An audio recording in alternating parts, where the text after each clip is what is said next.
भाग गया था। હે भाग गया था। કેટલા છોકરા 6 ક્યાં છે भाग जा रही भाग गया था। કોણ કોણ હતું કોણ બારે ગયું હતું भाग गया था 6 बंदा। 6 બંદે એટલે આ શું કરવા માટે ગયા હતા બારે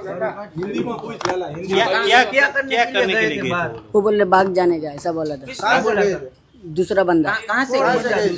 इधर से यहाँ पे पुलिस की व्यवस्था रही જે આપણું ઝોનલ ઓબ્ઝર્વેશન હોમ છે જે આખા સૌરાષ્ટ્રમાં જે પણ એવા ગુના થતા હોય અને જુવેનાઇલ જસ્ટિસ બોર્ડ સમક્ષ જે 18 વર્ષથી ઓછી ઉંમરના બાળકો હોય એને રજૂ કરવાતા હોય છે અને આને ઓબ્ઝર્વેશન હોમમાં રાખતા હોઈએ છીએ। આ ઓબ્ઝર્વેશન હોમમાં લગભગ 11 બાળકોએ જે છે આ સવારે આ હોમનું એક જાળી જે છે જે ખૂબ જ મજબૂત સ્ટ્રોંગ જાળી છે અને સમહાઉ તોડીને 11 બાળકો નીકળ્યા છે। આમાંથી એક બાળક પરત આવી ગયું છે અને બાકીના જે 10 બાળકો છે આને શોધખોળ કરવા માટે પોલીસ અને તમામ તંત્ર જે છે આ પોતપોતાની રીતે આને આઈડેન્ટિફાઈ કરવાનો પ્રયત્ન કરે છે।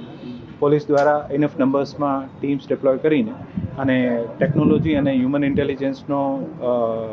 યુઝ કરીને આ બાળકોને શોધવાનો પ્રયત્ન કરવામાં આવશે અને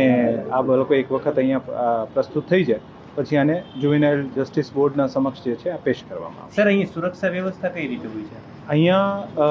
3 પાળીમાં ગાર્ડ હોય છે, દરેક પાળીમાં 2 ગાર્ડ હોય છે અને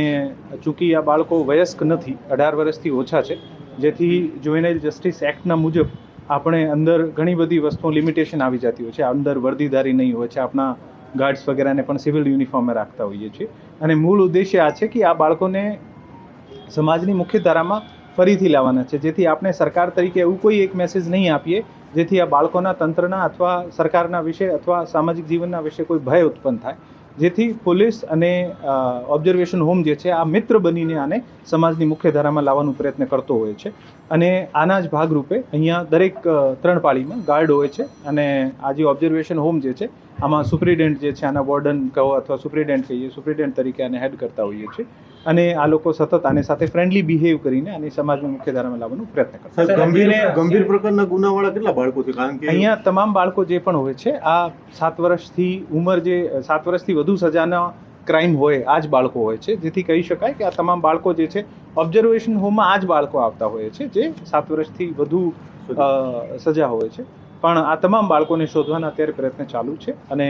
મને ઉમ્મીદ છે કે આપણે સર ઝડપથી પોલીસની કેટલી ટીમો બનાવવામાં આવી છે અને કઈ રીતે અમુક તપાસ ઘણી બધી એવી બાબતો છે જે હું આપની સાથે અત્યારે ડિસ્ક્લોઝ નહીં કરી શકીશું કારણ કે આ જાંચને અથવા આને શોધખોળ કરવામાં પ્રભાવિત કરી શકશે, જેથી એવા હું અત્યારે સૂચન નહીં આપી શકીશું। એક વખત આપણે પકડી લઈશું પછી આપને જાણ કરીશું કે આપણે કેવી રીતે